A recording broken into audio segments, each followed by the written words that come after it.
السلام عليكم ورحمة الله وبركاته. أهلا وسهلا بحضراتكم. أتمنى الاشتراك في القناة وعمل اللايك فضلا منكم وليس أمرا. أسعار الدولار والعملات في السوق السوداء اليوم الاثنين الموافق 26/2/2024.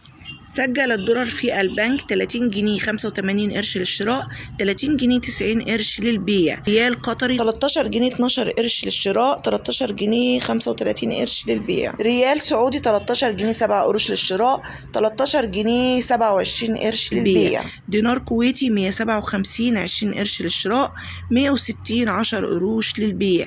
جنيه استرليني 61 85 قرش للشراء، 62 80 قرش للبيع. درهم إماراتي 13 جنيه 60 قرش للشراء، 13 جنيه 81 قرش للبيع. يورو 52 50 قرش للشراء، 53 50 قرش للبيع. درهم إماراتي 13 جنيه 65 قرش للشراء، 13 جنيه 82 قرش للبيع.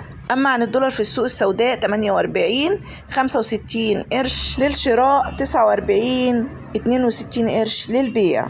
الحمد لله نزول مستمر مع الدولار والعملات في السوق السوداء، والسعر متغير من مكان إلى مكان ومن وقت إلى آخر، ولا ننصح بالتداول عبر السوق السوداء. نحن مجرد عرض الأسعار فقط لا غير. الحمد لله والشكر لله. ربنا يتقبل منا الدعاء دايما يا رب، وكل حاجة ترخص. وأشوفكم في فيديو جديد وهبوط جديد لسعر الدولار والعملات في السوق السوداء، وترجع زي معدلاتها الطبيعية بإذن الله. أكثروا من الدعاء، والسلام عليكم ورحمة الله وبركاته.